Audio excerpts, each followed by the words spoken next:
So in other systems, people don't want to play healers because they're boring. They don't want to be stuck in that role. But you guys really seem to like my healer builds on this channel. So I thought today we'd do something cool. Today, I want to build a character that is a healer, but is also as close to being a dragon as we can be without actually being a dragon. Because I know a lot of people don't have access to the Battlesuit Bestiary Ancestries book, and some GMs don't even allow it. So let's build ourselves a Dragon Shaman. For this build's ancestry, what better one than the kobolds? After all, they are pretty dragon-like. And for our heritage, we're going to go with the dragon-scaled kobolds. That will give us some resistance to an energy type depending on the type of dragon we choose. And it doesn't really matter which dragon we end up picking for this build. Just look at the dragons and try to figure out what spells those dragons have that are going to help you out the most depending on your party. As we will be taking the Dracomancer line of feats. For this build's background, you can pretty much pick whatever you want as long as you get the stats you need. I went with Blessed because it fits the theme. But again, you can go with whatever. And finally, to what you guys really care about, class. We're going Sorcerer, and we're picking up the Wormblast bloodline. That'll give us a lot of the really cool dragon-like stuff that we would normally get from the Draconic bloodline, but the divine spell lists. After all, at the end of the day, we are a healer.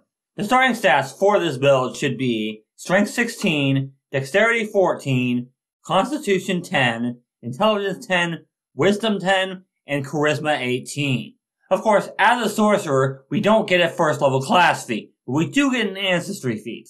And that feat is going to be Scamper. So for one action, we can stride with a 5-foot status bonus to our speed.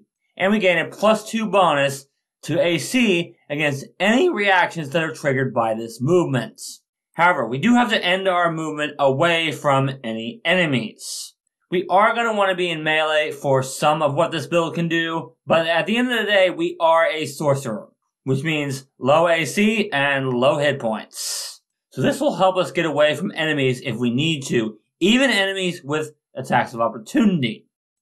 For our level 2 feat, I've gone with Anoint Ally. The bloodline magic effect for the Wormblast bloodline is to either get a +1 status bonus to intimidation checks or give an enemy a -1 to their will saves for a round. They're both really good for teamwork. However, we may want to give that +1 to intimidation to an ally if we can't intimidate a target. And this feat will allow us to do that. And of course, we are taking the free archetype for this build like I do for every single one of my builds on this channel. So we're also going to need to take the Dragon Disciple dedication here. We choose one type of dragon. If we were a Draconic bloodline sorcerer, we would have to pick the same type of dragon as we did for that. Wormblast only counts as the Draconic bloodline for prerequisites and access requirements. Which means we can pick a different type of dragon here and get even more resistance to a different element. You can pick what you want here, but try to pick one that's different than what you picked for your Kobold Ancestry and for your Wormblast bloodline. For level 3, it's time for general feats. And like I say in every build, you can take these in any order you want, but of course you will want to take the 3 feats I always take for just about every build on this channel. Canny Acumen for your Fortitude saves, Die Hard, and Toughness. And for your last 2, you want to pick up Incredible Initiative so you can go first, and Fleet for a little more speed. For our level 4 feat, I've gone with Divine Evolution.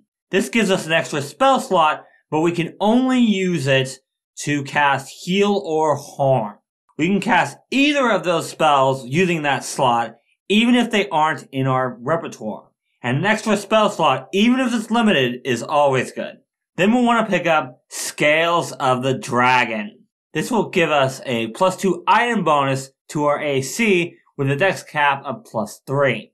This does stack with any runes that are on our clothing, mage armor, and bracers of armor.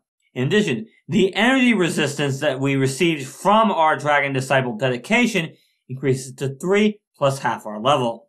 So this is just to give us a little more defense. After all, we are a sorcerer at the end of the day, so more AC and more damage resistance is going to help us a lot. Before we get to the first teamwork report, I do need to talk about the 5th level ancestry feats. And we're going to take Grovel. This allows us to feint at a 30-foot range and target the enemy's will DC instead of their perception DC. So that means we can make them flat-footed against our attack spells. There aren't a whole lot of those on the divine list, but there are some. So this will make it a bit easier for us to hit with those. Okay, for the first teamwork reports, we are going to want to be pretty far back most of the time. We are a sorcerer after all. However, the reason that we have such high strength is because we do have one melee option. Our Dragon Claws that we got at first level. And thanks to Dragon Scales, we do have the toughness to be in melee if we need to be. Or want to be, for that matter. But most of the time, you are going to want to be playing this as just like any other Divine Sorcerer. That means picking up the heal spell, and picking up debuff spells from the Divine list, as well as the amazing buff spells that the Divine Bloodline has. And make sure to use that Grovel feat when you want to hit with a spell attack roll spell. And if you are in melee, go ahead and use that Scamper feat if you run low on health. And of course, you will want to intimidate foes when you can, especially with that Worm-Blessed Blood Magic effects. And try to hit enemies with spells that require will saves as well. For level 6, we'll want to pick up Advanced Bloodline to get our Dragon's Breath. Then it's Dragon Arcana for a few spells that we wouldn't normally get with the Divine list. Then Cross-Blooded Evolution to pick up an attack primal spell. Or I guess you could go with Arcane if you really want to here. Just pick an attack spell, especially one that requires a spell attack roll, because there aren't many of those on the Divine list. Then we'll want to pick up the Bard Dedication, as that will give us a few occult spells as well as some other feats we're going to take. At level 9 is when we'll take that Dracomancer feat to get some other spells that we might not have access to on the Divine list. At level 10, we'll pick up Greater Bloodline for our Dragon Wings, and Inspirational Performance, so we can get our Inspire Courage cantrip. At level 12, I've gone with Bloodline Focus to get our focus points back quicker, and Basic Bard Spellcasting for a few more occult spells. Then it's time for Dragon Blood Paragon, in order to use our spells from Dracomancer more often. Then it's time for Purifying Breeze. So, we can attempt to counteract poison and disease effects, as well as give our allies a +1 bonus to their Fortitude saving throw. Then we'll pick up Shape of the Dragon, in order to, turn into a dragon. Next up is Greater Vital Evolution. This will essentially give us 2 extra spell slots of different levels. Then we'll want to pick up Disciple's Breath, so we can use our breath weapon without spending a focus point. For our last ancestry feat, we're going to take Elite Dracomancer for some higher level dragon spells. Then of course we will want to pick up Bloodline Wellspring to get our focus points back even quicker. And we'll also want to pick up Mighty Dragon Shape so we can transform into a dragon once per hour instead of once per day. And now we finally come to level 20. And first, I've got an uncommon one for you guys with Ruby Resurrection. This allows us to come back after we've been knocked to 0 hit points or have died and cast a 6th level fireball centered on ourselves. Because the healer coming back to life and blowing up everything in a 20-foot radius is awesome. And the last feat for this build is going to be Expert Bard Spellcasting for a few more occult spells. Okay, time for teamwork report number 2. Now that we can transform into a dragon once per hour, we can be in melee a lot more.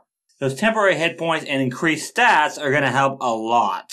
In addition, we can hit multiple enemies with our breath weapon once every 1d4 rounds thanks to Disciple's Breath. And don't forget, we have a primal spell on our list, and we can cast occult spells as well, making us incredibly versatile. And we can do and have resistance to 3 different types of elements.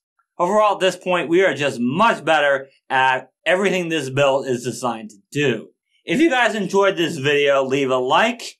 And don't forget to check out the Patreon page if you want a Google Sheet for this build and a whole bunch of other builds. If you want a healing investigator, you can check out this video here. Thank you guys so much for watching, and I'll see ya next time.